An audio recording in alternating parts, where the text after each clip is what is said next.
یہاں مفسرین نے ایک بات لکھی ہے اس آیت کے تحت کہ فرمایا جو زمین پہ چلنے والا ہے اس کا رزق اللہ کے ذمے. فرماتے ہیں کہ یہ اللہ نے ہماری عقل کے مطابق ہم سے بات کی ہے، ورنہ آسمانوں میں جتنی مخلوق ہے رزق اس کا بھی اللہ کے ذمے ہی ہے. یہاں جو فی الارض کے لفظ ہے زمین پہ وہ ہمیں سمجھانے کے لیے کہ تم نے تو صرف یہ دنیا دیکھی ہے نا، تو جس جس کو تم نے دیکھا ہے وہ سب کھاتے اللہ کا دیا ہوا ہی ہے. تو جو ہم نے دیکھا تھا رب کریم نے اس کے مطابق ہمیں سمجھا دیا. فرمایا کچھ تو تم نے دیکھے نہیں، چلو ان کی تم سے بات نہیں کرتے، پر جو تم نے دیکھے ہیں ان سب کا رزق کس کے ذمے ہے؟ اللہ کے. میرے محبوب کریم علیہ الصلوۃ والسلام نے فرمایا اللہ پہ بھروسہ رکھ کے سویرے نکل جانا رزق کی تلاش میں. کس پہ بھروسہ رکھنا ہے؟ نکلنا تمہارے ذمے ہے. یہ نہ کہنا کہ گھر بیٹھوں گا تو یہیں آئے گا، نکلنا تمہاری ذمہ داری ہے. جتنی ذمہ داری ہے وہ پوری کرنا. اللہ پہ بھروسہ کر کے نکل جانا تمہاری ذمہ داری ہے. رب کا ذمہ ہے تمہیں رزق دینا، وہ ضرور تمہیں رزق پہنچائے گا. یا رسول اللہ صلی اللہ علیہ وسلم کس طرح پہنچے گا؟ تو ذرا حضور کے لفظوں کا حسن بھی دیکھیے. نبی پاک صلی اللہ علیہ وسلم نے فرمایا جس طرح موت تمہیں ڈھونڈ لیتی ہے نا کہ تم کہاں موجود ہو، جب وقت آتا ہے تو انسان پاکستان میں ہو تب بھی آ جاتا ہے، جدہ میں ہو تب بھی آ جاتا ہے، مکہ میں ہو یا مدینہ طیبہ میں وقت پھر بھی آ جاتا ہے. فرمایا جس طرح موت تم جہاں بھی ہو تم تک پہنچ جاتی ہے نا، اس طرح تمہارا رزق بھی تم جہاں موجود ہوتے ہو اللہ وہاں پہنچا دیتا ہے. تو یا رسول اللہ صلی اللہ علیہ وسلم کس انداز میں؟ تو فرمایا نکل جانا تمہاری ذمہ داری ہے. فرمایا سویرے پرندے بھی نکل جاتے ہیں اور شام کو جب لوٹتے ہیں تو اللہ انہیں پیٹ بھر کے روزی عطا فرماتا ہے. حالانکہ ان کو نہیں پتا ہوتا ہمارا کارخانہ کہاں ہے، ہم نے کہاں جا کے مزدوری کرنی ہے. ان کو نہیں پتا ہوتا کہ ہمارا دفتر کہاں ہے، ہم نے کس آفس میں بیٹھنا ہے. ان کو نہیں پتا ہوتا کہ ہم نے کہاں جا کے مال خریدنا ہے اور کہاں سے ہم نے پھر اس کو دوبارہ بیچنا ہے. انہیں خبر نہیں ہوتی. اللہ پہ بھروسہ کر کے نکل جاتے ہیں. نکلنا تو تیرے ذمے ہے کہ نہیں؟ فرمایا وہ تو ڈیوٹی کر، شام کو اللہ جو رب پرندوں کو روزی دیتا ہے وہ تجھے بھی عطا فرمائے گا. تو جس حال میں ہے، کیونکہ تو نے اپنا یہ حال خود نہیں بنایا، جس نے بنایا ہے وہ بڑا بہتر جانتا تھا کہ تو اسی حال میں اسے اچھا لگتا ہے. تو اسے اسی حال میں، ایک بزرگ تھے تو ان کی طبیعت بڑی علیل ہوگی، بیمار ہو گئے تو اللہ نے آزمائش دی تو کیڑے پڑ گئے وجود میں. ایک کیڑا یہاں سے کھا رہا تھا، اللہ والے بڑے راضی رہتے ہیں اس کی رضا پہ. تو کیڑا یہاں کھا رہا تھا تو نیچے گر گیا تو بابا جی نے اٹھا کے پھر وہاں رکھ لیا. کہنے لگے جب اس نے تیری ڈیوٹی مجھے کھانے کی لگائی ہے تو میں اس بات پہ راضی ہوں تو نیچے کیوں گرتا ہے؟ بس ٹھیک ہے کھا، جب اس نے تجھے ڈیوٹی جو تیری لگائی ہے. سالبہ بن عبد الرحمن ایک صحابی تھے، سالبہ غالباً نبی پاک صلی اللہ علیہ وسلم کی خدمت میں آئے. کہنے لگے یا رسول اللہ صلی اللہ علیہ وسلم غربت بڑی ہے، میرے لیے دعا کریں اللہ زیادہ مال دے. تو محبوب صلی اللہ علیہ وسلم نے فرمایا تو جس حال میں اچھا ہے وہ تیرے لیے بہتر ہے، جس میں تو ہے وہی حال تیرے لیے. مشکل ہے نا یہ جواب سننا. یا رسول اللہ صلی اللہ علیہ وسلم دعا کر دے. تو محبوب نے کیا فرمایا؟ فرمایا تو جس حال میں ہے نا وہ حال تیرے لیے بہتر ہے، اسی میں رہ. کہ حضور دعا کریں. فرمایا سالبہ تو باز آ جا. حضور دعا کریں. فرمایا تو باز آ جا. 2-3 دفعہ کہا، ضد کی. محبوب نے فرمایا جا پھر اللہ تجھے زیادہ پیسے دے گا. چند بکریاں خریدی، اتنی برکت ہوئی کہ بکریوں کے ریوڑ بن گئے. پھر کچھ بکریاں بیچ کے گائے خرید لی، ان کے بھی ریوڑ ہو گئے. پھر کچھ اونٹنیاں لے لی، ریوڑ ہی ریوڑ. پہلے 5 وقت مسجد میں آتے تھے، اب فجر اور عشاء رہ گئی. پھر مال زیادہ ہوا تو مدینے شہر میں کوئی جگہ ہی نہیں، مدینے سے باہر حویلی خریدی. پھر جمعہ ہی رہ گیا، جمعے کے جمعے آتے. زکوٰۃ کا حکم آیا. میرے نبی کریم علیہ السلام نے حضرت ابو ہریرہ کو بھیجا. فرمایا جا اسے کہہ تیری زکوٰۃ بنتی ہے 2.5%. تو سالبہ کے پاس حضور نے پیغام بھیجا. پہلے تو کہا تیرے لیے بہتر نہیں مال. جب اصرار کیا تو بڑی برکت ہو گئی، بڑا آیا تو فرمایا زکوٰۃ دے. 2.5% زکوٰۃ ہے. اب جب سوچا کہ 5 اونٹوں پہ ایک بکری جائے گی اور بڑا سارا مجھے دینا پڑے گا، اب جب غور کیا تو یہ تو نہ کہا کہ میں نہیں دیتا، حضرت ابو ہریرہ سے کہنے لگے نبی کریم علیہ السلام کی خدمت میں عرض کرنا کہ میں خود آؤں گا۔ حضرت ابو ہریرہ نے آ کے عرض کی یا رسول اللہ صلی اللہ تعالی علیہ وسلم، حضور وہ کہتے تھے میں خود آؤں گا، تو کہتے ہیں محبوب نے ٹھنڈی سانس لی، فرمایا اسے کہا تھا کہ تیرے لیے مال بہتر نہیں، اب ہلاک ہو گیا، ہائے افسوس ہلاک ہو گیا۔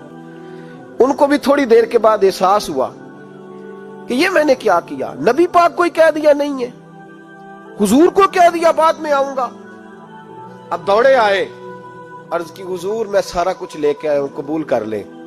محبوب نے فرمایا گویا بلال حبشی کی خشک کھجور بھی قبول ہے، اور صہیب رومی ایک اٹی بان کی لائے تو وہ بھی قبول ہے، اور عمار بن یاسر اور مصعب بن عمیر اگر 2 دینار دے جائیں اور کوئی پرانا جوڑا کسی سپاہی کے لیے چھوڑ جائے تو وہ بھی قبول ہے، لیکن تو اپنا لاکھوں لے کے چلا جا، تیرا کوئی نہیں قبول، معاف کر دیں۔ فرمایا جا معاف کیا، پر پیسے لے کے نہ آنا۔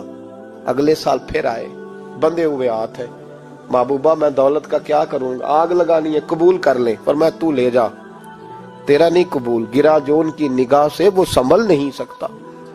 حضور نے وصال ظاہری کیا تو جناب صدیق اکبر کے پاس آئے، لاکھوں کا مال، ابو بکر قبول کر لو، تو جناب صدیق اکبر کہنے لگے اس کا کر لوں جس کا نبی نے نہیں کیا، چل جا، کوئی نہیں چاہیے۔ حضرت عمر کے زمانے میں قحط پڑ گیا، بارشیں نہیں ہوتی، غلہ نہیں ملتا، حالات خراب ہے، مالی طور پہ بحران آ گیا، غربتیں، مجبوریاں، تکلیفیں، آ کے روئے، عمر میرا قبول کر لو، مجھے معافی تو مل گئی تھی نا۔ فرمایا معافی اپنی جگہ پہ، پر جس کا مصطفیٰ نے قبول نہیں کیا۔ بہت سارے لوگوں کو پتہ ہی نہیں کہ ان کا قبول ہی نہیں ہوا، اور وہ الجھے ہوئے، انہیں خبر ہی نہیں کہ اصل بات کیا ہے۔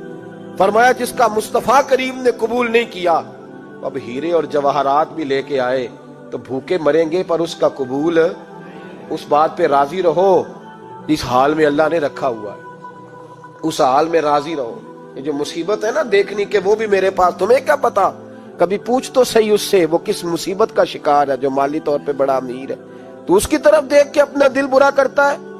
بس جس حال میں رب نے رکھا ہے اس حال میں رہ۔ حضرت عثمان غنی کے زمانے میں تو وہ وصال کر گئے، لیکن بھائی تو جس حال میں تیرا رب تجھے رکھتا ہے اس حال میں رہ، تیری مالی پریشانیاں ختم ہو جائیں گی۔ امام شافعی فرماتے ہیں جن گھروں میں لوگ فجر کی نماز کے وقت سوئے ہوتے ہیں ان گھروں میں رزق نہیں آتا۔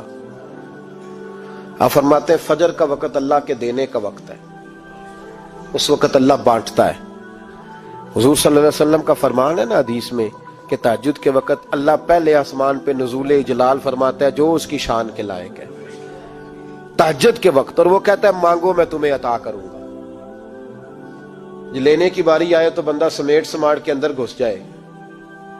ہمارے ہاں یہ ہوتا ہے کہ عشاء کے بعد بچے بیٹھتے ہیں موبائل لے کے، تہجد کا وقت آتا ہے تو ان کی آنکھیں بند ہونی شروع ہوتی ہیں، تو لینے کے وقت تو سویا تھا، تیرا مسئلہ کیسے حل ہوگا؟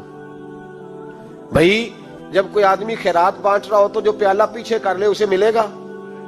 کہتے اس وقت آنا جب میں بانٹ رہا تھا، اب تو کدھر آ گیا ہے؟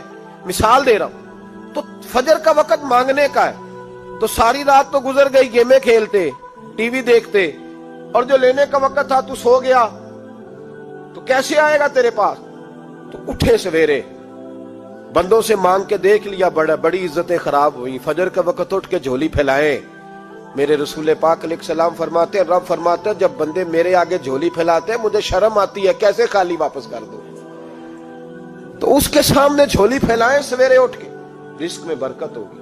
اور پھر ایک اور بات، 5ویں بات، رزق میں تنگی اس وقت ہوتی ہے جب ہم مال غلط جگہ پہ خرچ کرتے ہیں۔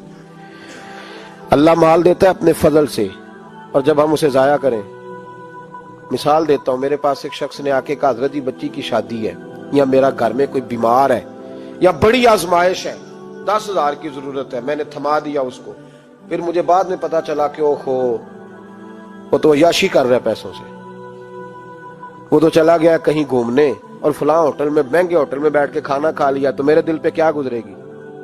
اس شخص کے بارے میں بلا مثال و بلا تشبیہ سمجھانے کے لیے اللہ نے مال دیا فضل سے، اور اگر عیاشیوں میں لگا دیا۔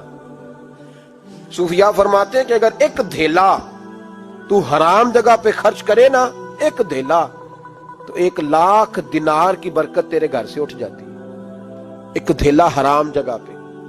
قرآن مجید کی آیت پڑھتا ہوں، رب فرماتا ہے وَمَنْ أَعْرَضَ عَنْ ذِكْرِي فَإِنَّ لَهُ مَعِيشَةً ضَنْكًا، بڑی سخت آیت ہے۔ وَمَنْ أَعْرَضَ عَنْ ذِكْرِي، فرمایا جب تو میرے تذکرے سے، میرے ذکر سے منہ پھیر لیتا ہے، فَإِنَّ لَهُ مَعِيشَةً ضَنْكًا، تو میں تیری معیشت کو، تیرے رزق کو تنگ کر دیتا ہوں، پھر تیری زندگانی تنگ ہوتی، اور جس کی زندگی اللہ تنگ کرے اس کی کوئی کھول سکتا ہے؟ کہتا ہے بڑی جگہوں پہ گیا ہوں، بڑی پھوکے مروائی، بڑے دم کرائے، حالات صحیح نہیں ہوتے، تو مسجد آ کے توبہ کر۔ وہ کہہ رہا فَإِنَّ لَهُ مَعِيشَةً ضَنْكًا، اعلان ہے قرآن پاک کا کہ جب تو میرے ذکر سے منہ پھیرے گا، روٹی میری کھائے اور پیسے لے کے عیاشی کرے، مسجد آئی نہ۔ حکم تو یہ ہے کہ جتنی جتنی نعمت بڑھتی جائے سجدے بڑھنے چاہیے، لیکن ہم لوگ سجدے کم کرتے جاتے ہیں، فرض نماز بھی نہیں پڑھتے، پھر رزق تنگ ہوتا ہے، پھر اللہ کے عدل کا نظام چلتا ہے، پھر خرابی ہوتی۔ اس لیے یاد رکھیں قرآن مجید نے حکم دے دیا کہ اگر چاہتے ہو کہ رزق میں برکت ہو تو پھر رزق دینے والے کے آگے جھک جاؤ، پھر رزق دینے والے کے آگے جھکو۔ تو مالی پریشانی کا بہت بڑا سبب یہ ہے کہ ہم مسجد کی طرف نہیں آتے، دین کی طرف نہیں آتے، پیسہ ناجائز جگہ پہ خرچ ہوتا ہے۔